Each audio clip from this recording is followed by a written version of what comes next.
Married. I have two children. My wife is Kay, formerly Kay Gamble from Ashland, and I have a daughter that's 12. Her name is Allison, and a son that's 23. In fact, this is his birthday, and his name is Brent.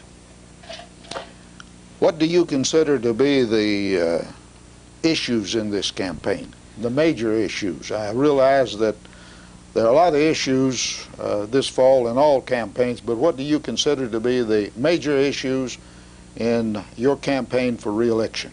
Well, I think that we have some real problems in our, in our government today. We have a $5 trillion debt. We have a welfare system that we have tried to, for the last 30 years, to win the war on poverty, and it has cost us $5 trillion, and we're no better off today than when we started. You know, we have welfare rolls that are growing. We have an illegitimacy rate that is continuing to expand, and we have the highest crime rate in the world. So I think we need to look at balancing our budget.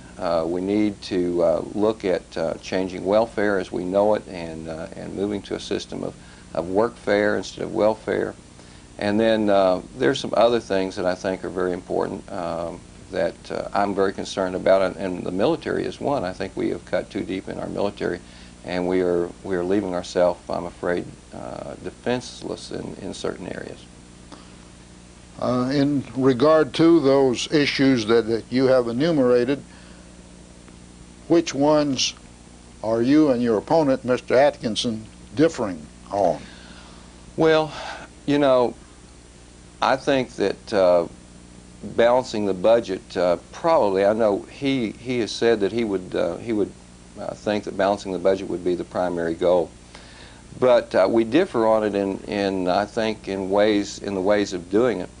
I believe that we're going to have to make some serious spending cuts. In fact, I signed on to the A to Z spending bill, the discharge petition, to get it out on the House floor and allowing us to look at everything, as the bill says, A to Z, things that we could cut. And also, I think we're going to have to look at the tax situation. I think we have actually overtaxed our population in this country, and we need to look at doing some cuts in that.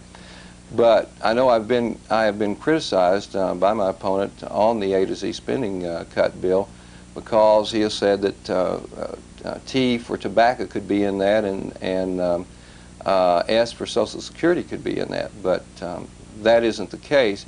When we're talking about A to Z, we're looking at things that that we do not know what we can cut. We just need to get it out on the floor and start looking at what we can do. Well, in regard to possible cuts and so forth, and you've mentioned that Mr. Atkinson raised the question of cutting Social Security, are you in favor or not in favor of cutting COLAs? And by COLAs, I mean, you know what I mean by COLAs, the annual increase based on the inflationary trend every year. No, I wouldn't be in favor of that. In fact, there's nothing that I've talked about or our party has talked about where that we would freeze COLAs or cut into Social Security or Medicare or Medicaid. In fact, there was a memo that just came out of the Clinton administration, the Rivlin memo, that basically, though, did look at cutting into Social Security and Medicare and Medicaid. In fact, 90% of the spending cuts that they were looking at that they would make would be from Social Security, Medicare, and Medicaid. What cuts would you make or favor making in balancing the budget? That's you know, this is what we're really going to have to look at, and what I would like to do is, of course, is welfare reform. As I said a minute ago, we've spent $500 trillion in 30 years to fight the war on poverty, and we've lost. We haven't won. We need to, I think we could do some great savings in changing that system around from welfare to workfare, where that I think we could work out a system, a co-op system with the private sector where that we could save billions of dollars in the welfare system. And then the regulatory agencies. I think we have created in this country what I call the fourth branch of government. We, you know, our founding fathers started out with the executive branch and the judicial branch and the legislative branch. But we have created this fourth branch of government, and the first three had the checks and balances. But the regulatory agencies today, there's no checks, there's no balances. They're just a loose cannon. And they're costing billions of dollars. And I'm not saying that I'm, you know, that I'm against clean air and a safe workplace, but these agencies have, as I said, they've gone to the extreme, and we have no representation or balance of power on them to keep them in line. There are some in this country who say that there is a fifth branch of government now, that's the news media, Yes. and no regulation there. Do you agree or disagree about that? Well, you know, I don't want to get in trouble with the First Amendment, the freedom of speech, but you know, I do think that it's sometimes that the media can be a little unfair from the standpoint that once something has been said or something has been written about, that the person that has been involved in that reporting has no recourse. You might get a little clarification somewhere along the line, or a little bit of a redress of grievances on it, but basically once something has been said and there's been headlines there, there's not a lot you can do to change the impression that's been left in people's minds. So I think there should be a little fairness there, that if they do make a mistake, or they do take something out of context, or they do blow up a report, that the person that has been harmed in that should have the opportunity to get as much coverage as was given to the first report. Of course, there has been considerable talk in the campaign so far, based on what I have seen in the news media that we're talking about support or lack of support for prayer in school. Do you care to comment on that issue? Yes, you know, going back to the First Amendment, someone asked me a while back that if I would support a new amendment to the Constitution to allow school prayer. And I said, well, we already have an amendment to the Constitution that allows school prayer, and that's the First Amendment. And under the First Amendment, you know, there's always been this tension between the Establishment Clause and the Exercise Clause. But if you look at the First Amendment and read it for what it says, we have the right to pray, whether we're a student or whatever or situation we may be in, to pray anytime and anywhere that we would want to, because it's covered twice. It's covered by the freedom of speech and the freedom to exercise our religious faith.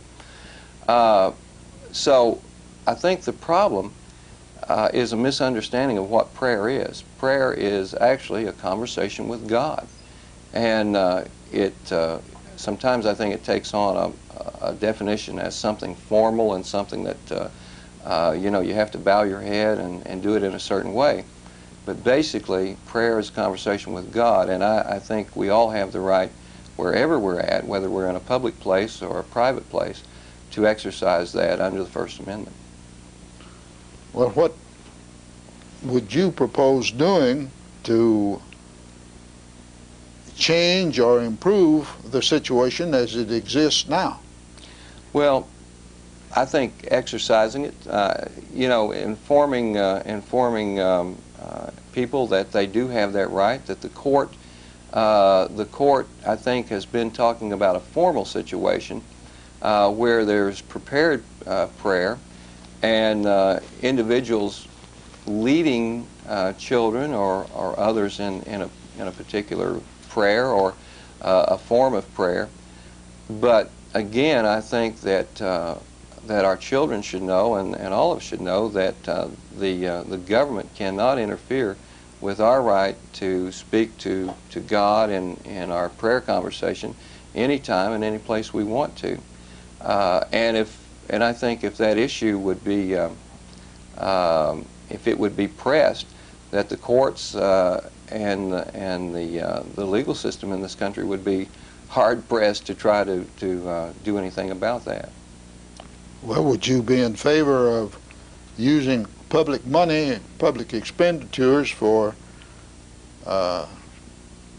publicizing that right or implementing the right more than it already is? Well, in the last education bill, H.R. 6, there was an amendment to that bill that stated that school funds would be withheld from schools that did not allow prayer and in the right way.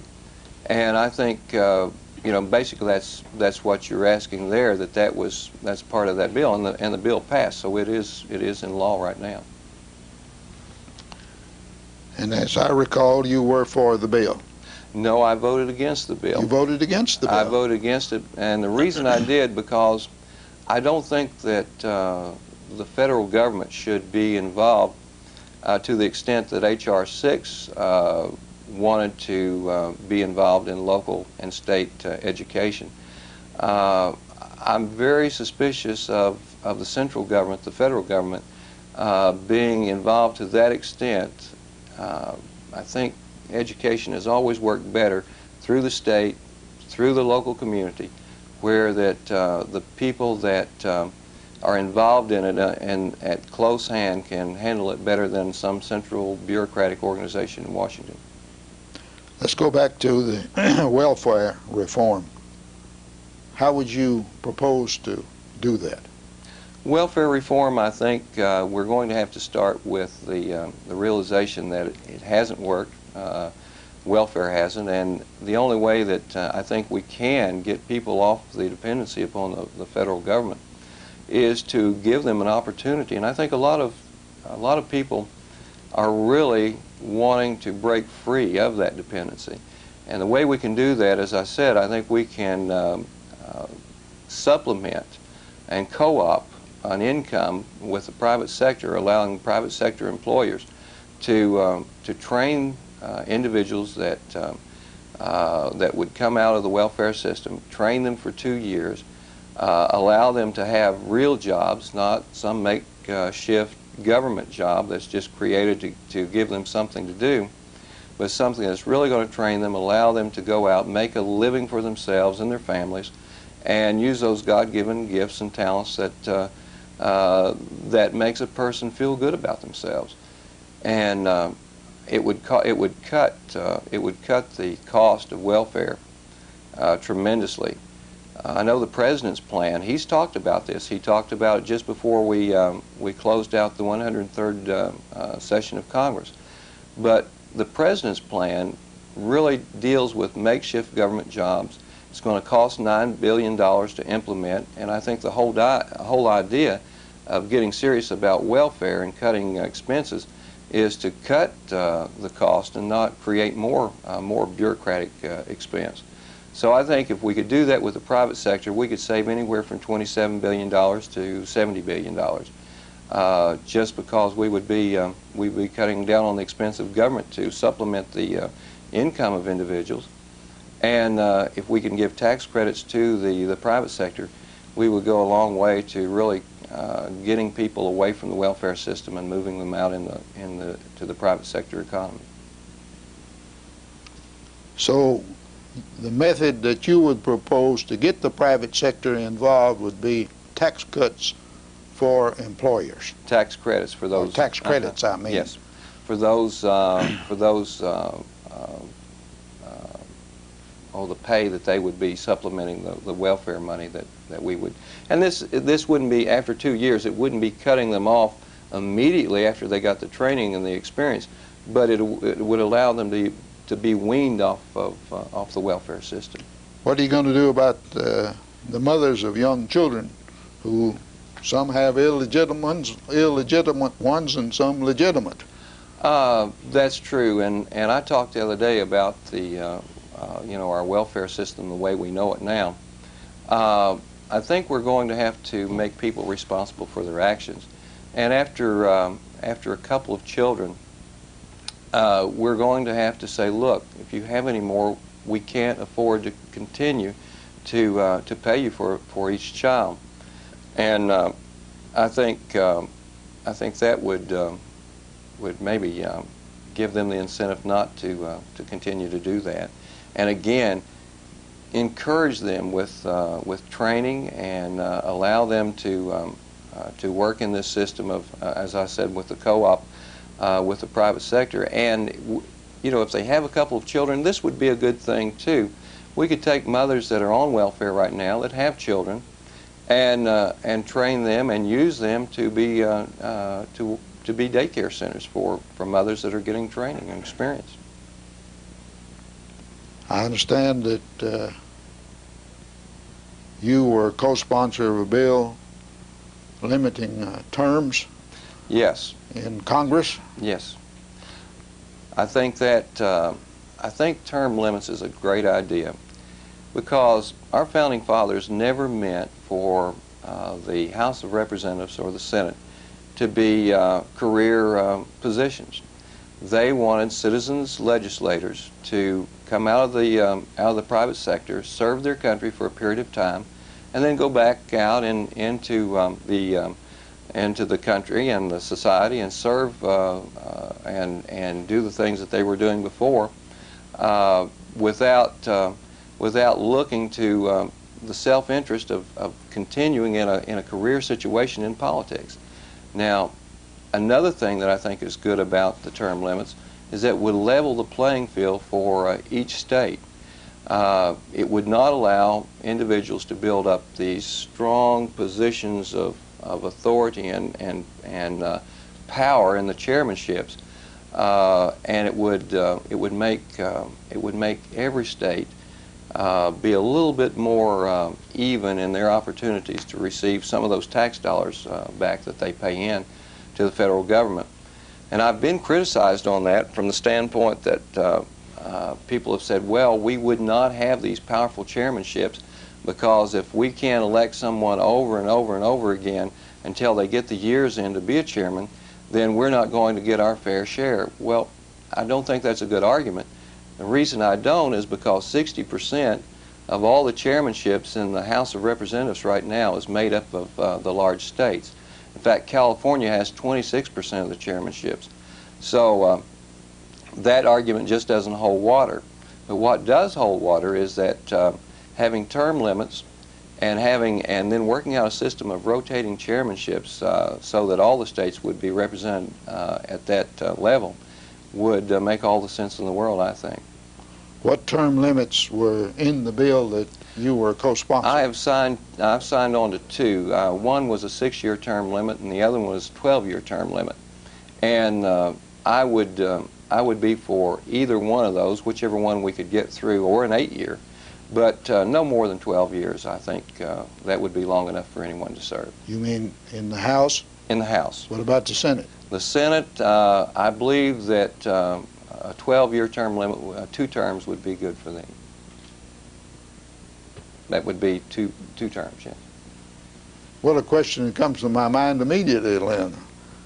According again to the news media, one of your mentors is Mitch McConnell, Senator McConnell. He's completing his 12th year. Yes. Would that apply to him? It would, although he doesn't agree with me on term limits, but and that's where we differ. But yes, it would. It would apply to everyone. And I think I think that if people want to continue in a political service, then there are other areas that they may want to go out and run for office. But I think it would be good to break up these long terms. If you take Robert Byrd, for example, in West Virginia, last year he received the Pork Award. And if you look at West Virginia, just millions, if not billions of dollars of taxpayers' money from Kentucky and all the other states have gone into projects into West Virginia that do not really benefit anyone but the state of West Virginia. and they're not projects that really are that relevant to the needs of the people there. I read not long ago that Lamar Alexander, the former governor of Tennessee, and who also is mentioned as a possible Republican candidate for president, said that the yearly Congress, that the term of each Congress should be limited to 6 months and a year, and that the salary of the members, both in the House and the Senate, should be cut by half, and that he was in favor of that. What do you think of that? Well, I disagree with that from the standpoint that, as I mentioned a while ago, the three branches of government, the executive and the judicial and the legislative, and I think it would then give the president too much power. Congress needs to be there throughout the year, and as far as cutting salaries, I certainly I think that the congressional salaries could be cut. Not that much, but I think they could be cut. I think they're too much right now. I'd say 10% of the salaries would be a reasonable cut. Let's talk a little bit about the balanced budget issue. I understand that you're in favor of an amendment to the Constitution requiring a balanced budget. Yes. There's several pieces of legislation that I think would be very important to try to get through the 104th Congress. The balanced budget amendment, I think, would be number one on my list because it would force Congress to be responsible. If we can get this particular bill through, or the amendment, then Congress would have to balance the budget. They couldn't be wishy-washy on it. They would have to do it, and they would have to take the measures to do it. And along with that, I think the line item veto would be very helpful. So it's worked very well in state government where governors have had the line item veto, and I think it would work very well in the federal government where the president could cut out of specific provisions or amendments to a particular bill, which would allow a lot of slashing of pork. And it would make congressmen and congresswomen a little more responsible too, because they wouldn't be putting these amendments on the bills to begin with, because they would know that they probably wouldn't get through anyway. How do you answer the criticism about a balanced budget amendment creating chaos at times, and when you might be involved in a war? That's one criticism. How do you respond to that? Well, I think if we put a provision in that, and what I've considered and looked at has been a provision that if we get in a crisis, that there could be an overriding vote that would override the amendment. If we had a national crisis, like a 2/3 vote, that we could get out of that amendment and go on and do what we needed to do. You don't think we'd have an awful lot of crises? Well, we've had several through our history, and I think, like I said, we would have to have something in there that when we would run into a situation that was a crisis, then we could overcome that. I think you'd also have to have some definition of crisis. Oh yes. Or you'd have a lot of manufactured ones. I agree. You would have crisis on just about a daily basis as long as Congress was in session. But I think you would have to have some guidelines there, like a declared war, like a depression or things like that. Yes. Another criticism is that once you limit the budget as it is, limit the budget to the revenue per year, in other words, a balanced budget, that you're going to increase the demand and the loads for governmental services on state and local governments. And they cite as support for that argument the fact that after they cut certain funding for cities and states, I think during the Reagan administration, as I recall, that it has caused increased taxation in the states and on the local governments. Yes, what we're talking about is unfunded mandates, and I think that is something we're going to have to address again in the next Congress. Actually it is against the 10th Amendment to the Constitution for the federal government to place the burden of their programs upon the state, and I think we need some legislation that will protect the states and the local communities from this type of behavior from the Congress. Actually, what it adds up to is that Congress uses a charge card on the states, and it's cost states and local governments tons of money. What about the Republican contract with the American people? It's a good question. I signed on to the contract with America, and as I said a while ago, there was some criticism about contract with America. The Clinton administration said, well, that means they're going to cut Social Security and they're going to cut Medicare and Medicaid. There's nowhere in contract with America that's even considered or talked about or thought about. But if you'll pardon an interruption, before we go on about that contract, as I understand, there's 10 parts to it. Is that correct? 10 pieces of legislation. Now, what are they? Okay. I think we need to start from there. Sure. Let me do that. The first thing is before we get to the 10 bills, the first thing that we would want to do would be to make Congress, to pass a law making Congress accountable to all the same laws that every citizen in this country is accountable to. Then cutting committee staff and streamlining committees and allowing Congress to be more effective.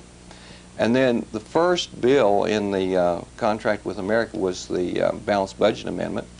The second one was the line item veto.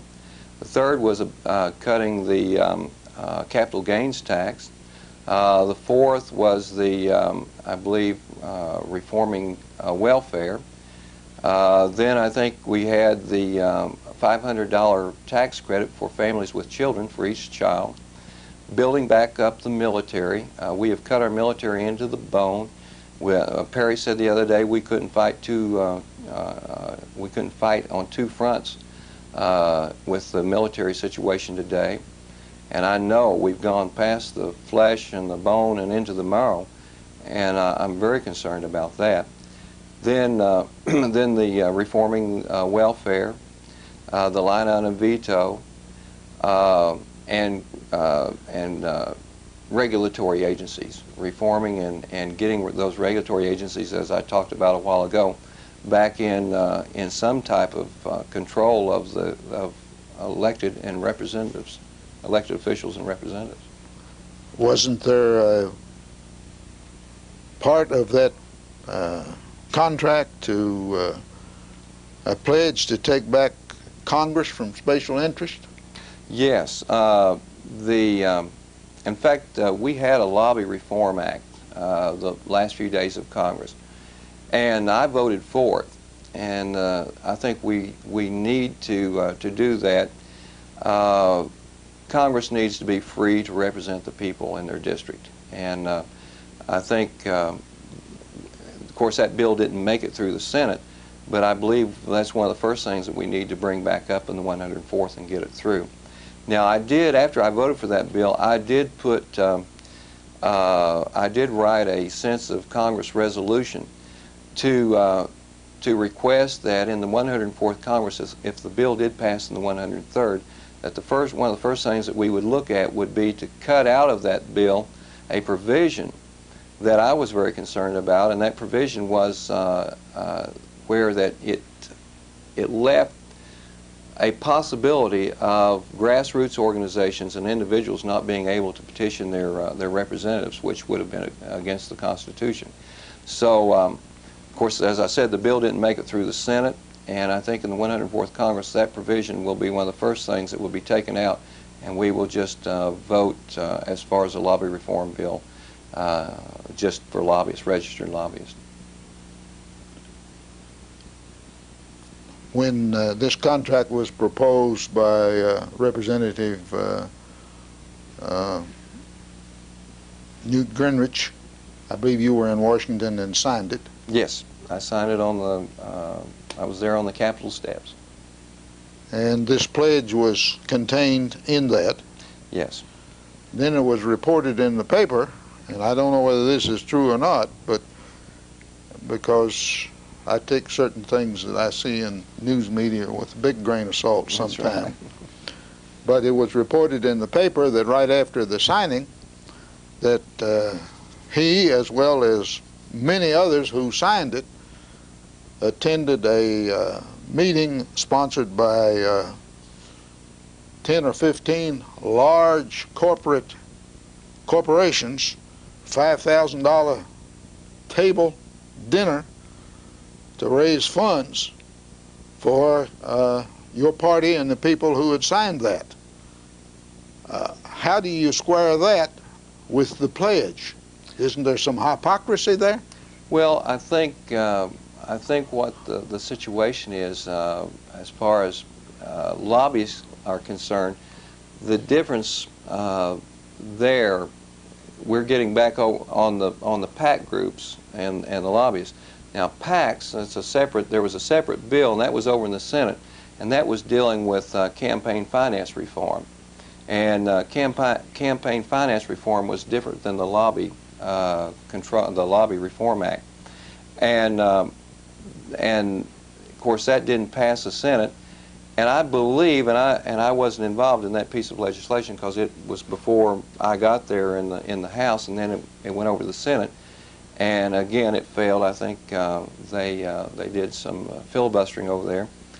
But I think the bill, the way it was, if it did come back to the House, was still going to be a $5,000 limit for PACs to contribute. Basically, the FEC, the Federal Election Commission rules right now, allows for a $5,000 contribution from PAC groups. And PAC groups, political action committees, actually, I think are really part of the democratic process, because when you talk about a PAC, you don't know, it could be anything. PACs can be like the National Rifle Association, they can be the Right to Life group, they can be just any group of citizens that form together to have a group to influence what they believe and to represent people that are going to represent their wishes. And one final question about this dinner. Uh-huh. $5,000 table and so forth. You don't think that those corporations did that and was raising the money without anticipating having certain lobbying effect, do you? Well, I think that's the case, and it's just like I'm sure there were tables there that were the National Rifle Association, and I'm not sure what all the groups were there, but the Right to Life group. That's not the ones that they reported in the paper. They were the large corporations such as oil companies and that type.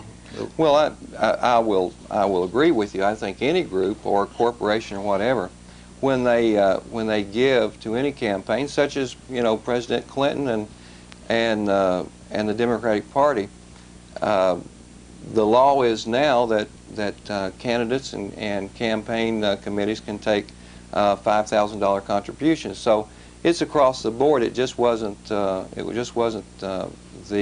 Gingrich group, but it's across the board, and it wasn't part of the Lobby Reform Act. It was part of the. Now, I understand that, but it just seemed a little bit hypocritical to me that they were announcing one thing and then going. Mm-hmm. Yeah, but it wasn't. To dinner, and in your defense, you weren't present. I understand that. Right. I'm not accusing you of that, but it seemed a little bit odd that they announced this, and then they go right on over and do what they say that they're going to back the Congress out from special interest control. Yeah, I agree. And if it had been the campaign finance law that they had in that 10 pieces of legislation, I would agree with you wholeheartedly, but it was really the Lobby Reform Act. They weren't breaking any law. I'm No. not saying that, but if the story was accurate, it seems to me it was I agree with hypocritical. you. I think that if we're going to take a stand on something and then not follow through with it with what we actually are going to do, that would be true. And I think we need some campaign finance reform. And I think, again, we need to pass this Lobby Reform Act and for registered lobbyists, protecting the citizens that these grassroots organizations, to make sure that they don't lose their right in the process. So there definitely needs to be some changes made. But it was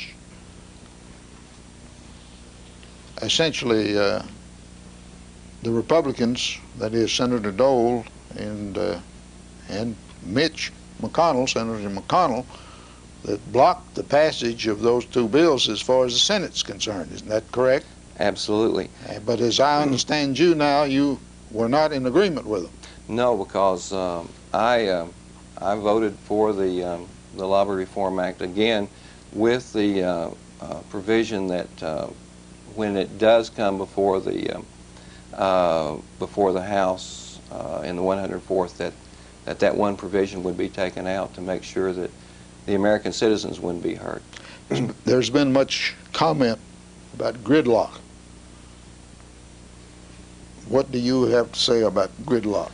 Well, I think gridlock is basically the part of the democratic process and part of what Congress is all about. I think it would be a sad situation if everyone that represents their district in their state in the House and in the Senate would vote yes on everything that the President and the leadership in the House puts forth.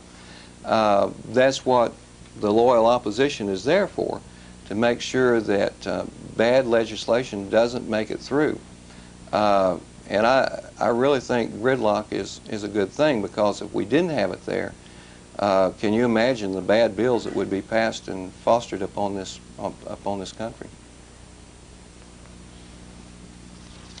There have been a lot of them passed the way it is without gridlock happening. That's right.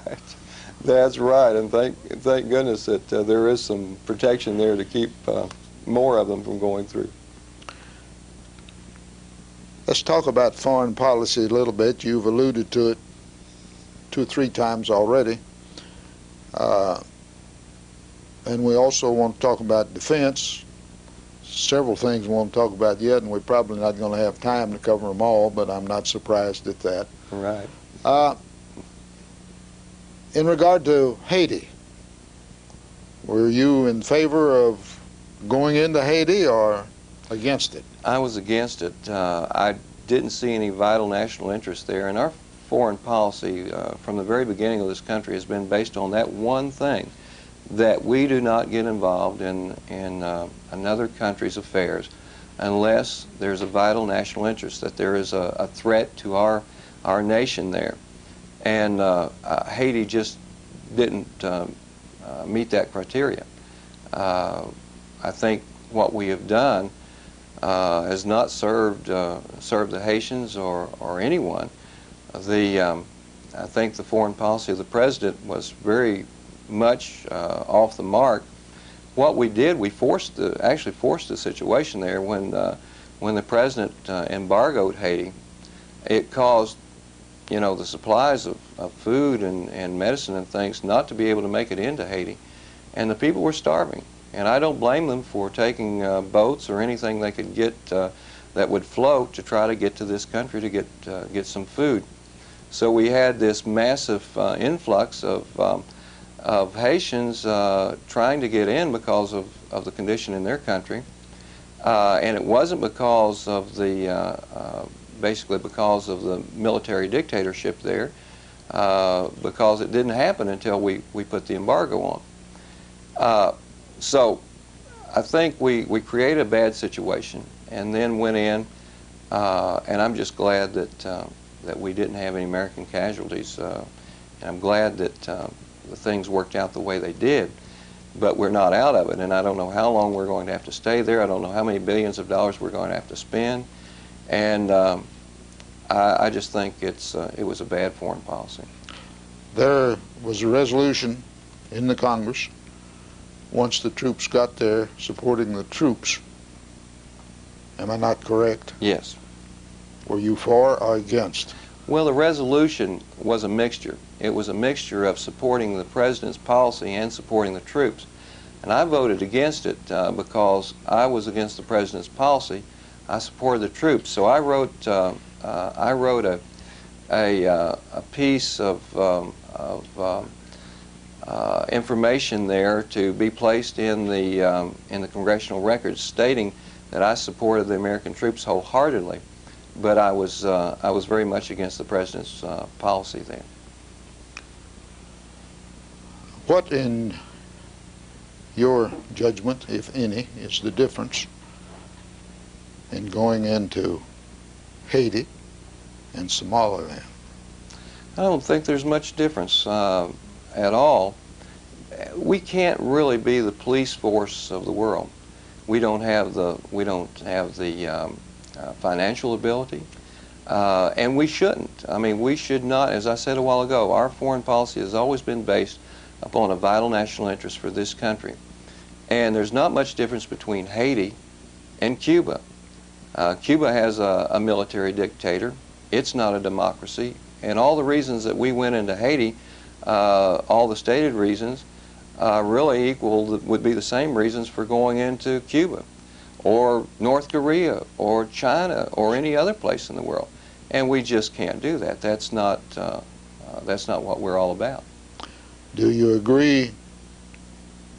Well, first let me state it this way, and if I'm wrong about what I perceive to be the president's policy in Bosnia, but if I understand his policy, he doesn't want to intervene over there with troops, and he doesn't want American forces intervening with troops, but he is in favor of lifting the embargo on munitions for Bosnia. Is that your understanding of his policy? Do you agree or disagree with that? I think we should lift the arms embargo and allow them to have a fair fight.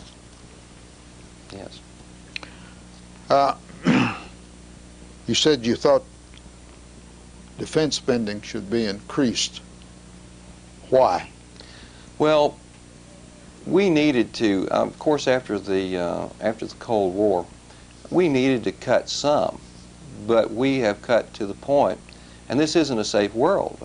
You know, Russia isn't the most stable place in the world, and of course, we have the situation in North Korea, and then we saw the other day that Saddam Hussein is not down and out, and he made a march towards the Kuwaiti border. We have, as you said, there Bosnia. We have hot spots in different places, and to cut our military to the point of where that we could not respond to two places in this world at once is a dangerous and precarious situation. As I looked at the situation in Kuwait the other day when Saddam Hussein sent his troops down to the border, my concern was, now, if we get involved in a situation here, what would happen if North Korea decided to go south, as they have troops lined up on the border there? It would be an absolute tragic situation to try to respond to, and we do not need to be in this situation. We did not need to cut our military this deep, and I don't think we need to build back up to the point of when we were involved in the Cold War issue, but we need to build it back up to where we can at least respond to two theaters at one time in this world. What's your response to the criticism of the contract, the Gingrich contract for our purposes here, identification?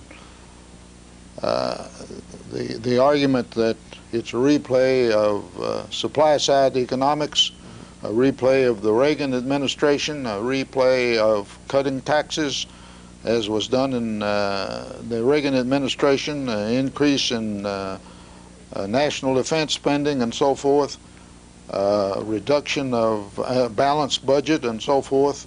But in reality, it ended up with the deficit in this country being more than doubled at the time he went into office, that he didn't have a balanced budget. He never had a balanced budget in any year that he was president.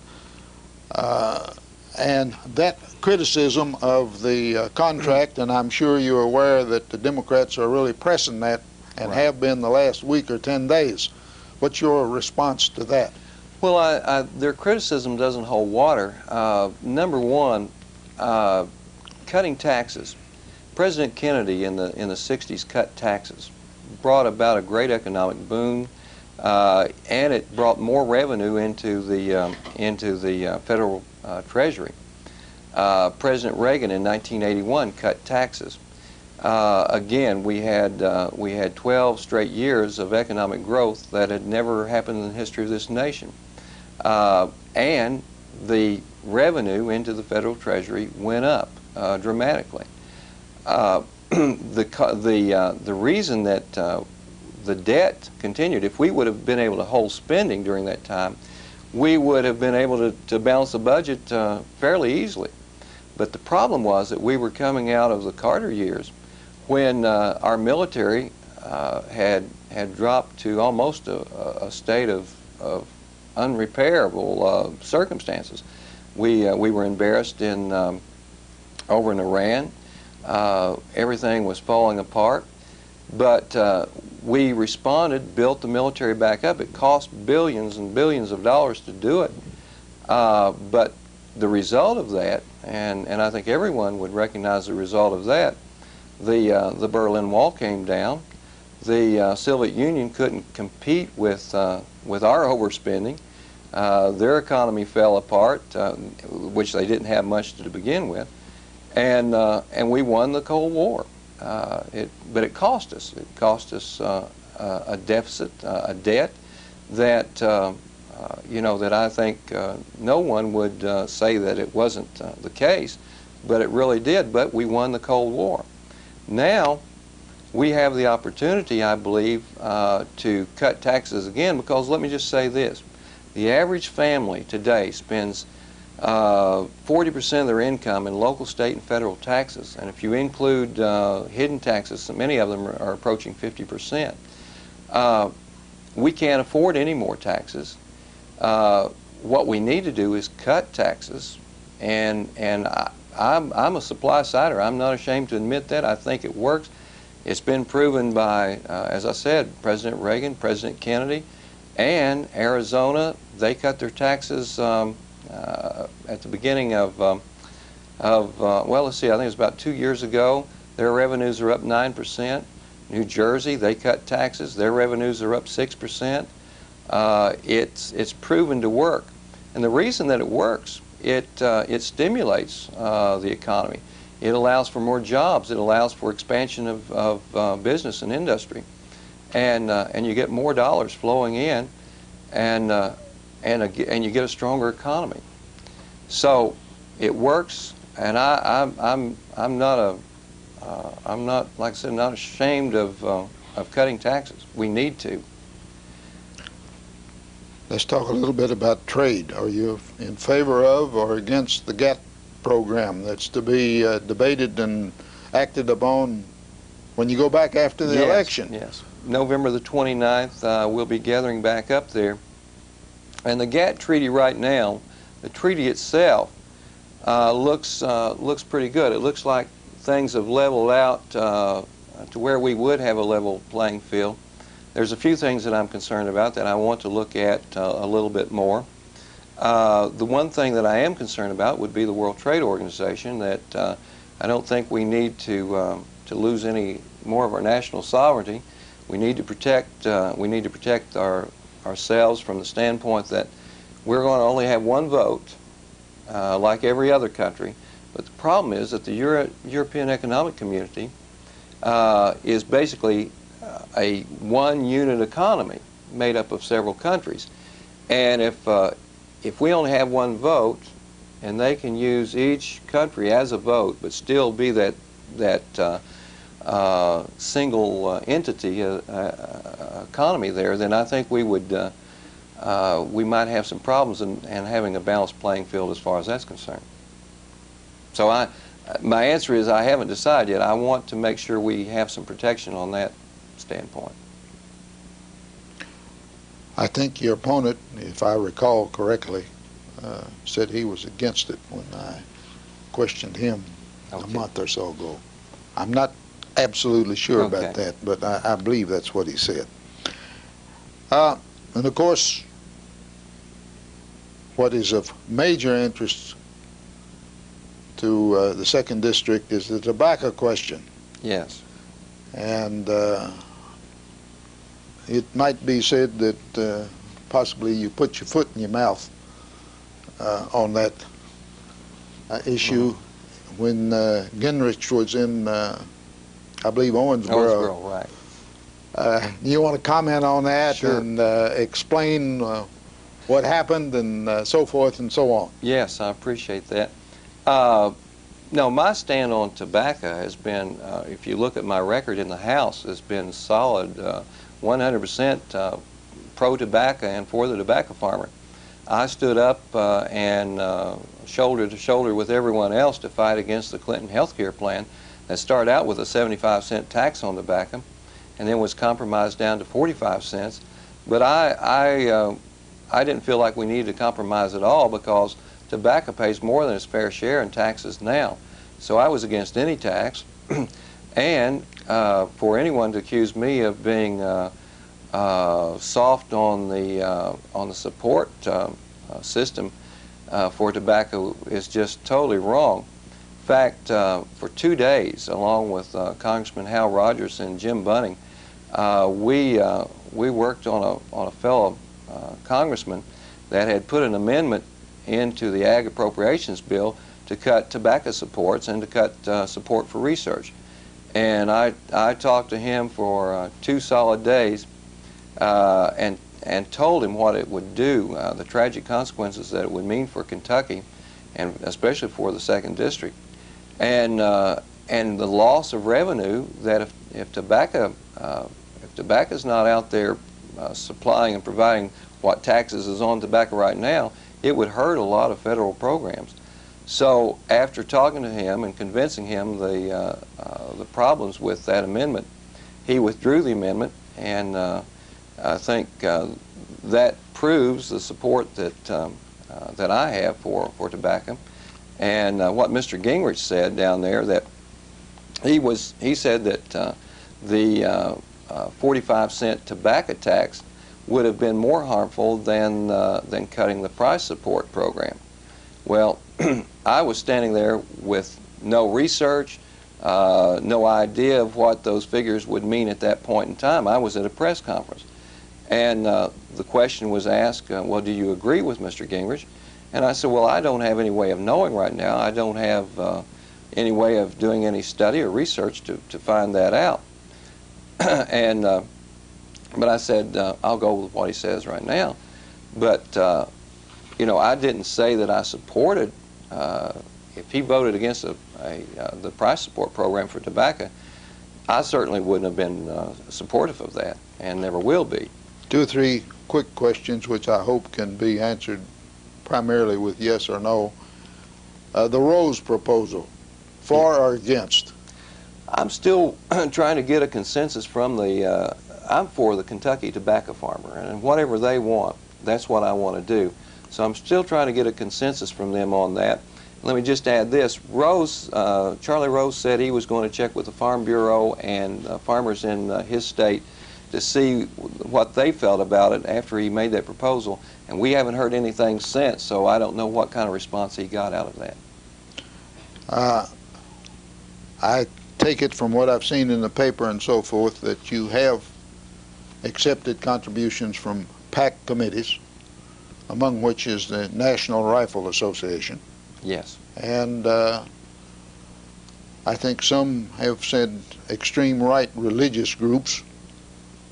What is an extreme right religious group, I don't care to go into one way or another, because that could be all night discussion on that. But you have accepted campaign contributions from religious groups, as I understand it, by the media. Is that correct? I have. I don't know of any extreme religious groups. Well, I'm not asking you to go into that because, as I say, we could Right. We could talk about that a long time. But the NRA, yes, and I'm very supportive of the right to bear arms. And again, I don't know of any extreme religious groups, but my opponent has accepted more PAC contributions than I have. Before your campaign spots are run, do you check them? Do you see them before they Oh, yes. put on the air? Yes. There have been allegations in the Courier, I think by Al Cross, Yes. that everyone you've had and everyone that Atkinson has had distorts the fact. Any comment? Yes. Nothing that we have put out there has distorted the fact. We also put out the information behind what we run. The mayor has done those things that we have said that he has done, and but I will say this: the one commercial. Now I did send out congressional mailing, but there's no way you can spend millions of dollars on mailing. There's only in the budget $130,000 for mailing, and what you don't spend, it goes back to the House of Representatives, to the Speaker of the House, and to the leadership to spend on something else. It never makes it back to the Treasury. So I feel it's more important to spend that money on the people of the 2nd District to communicate with them. One final question. Do you think that when both you and your opponent are talking about pork and which one is abusing the system by getting pork, are really dealing with the issues in this campaign? Well, pork is an important issue, and by the way, I received the award from the Citizens Against Waste in Government as being one of the top 12 in Congress to cut waste in government, to cut pork. And I haven't voted for any pork legislation at all. That was one of the reasons I voted against the crime bill. I understand that, but what I'm talking about, you all are talking about personal pork. Mm-hmm. And is the personal pork of you two people of major interest in this country and the issues to the 2nd District?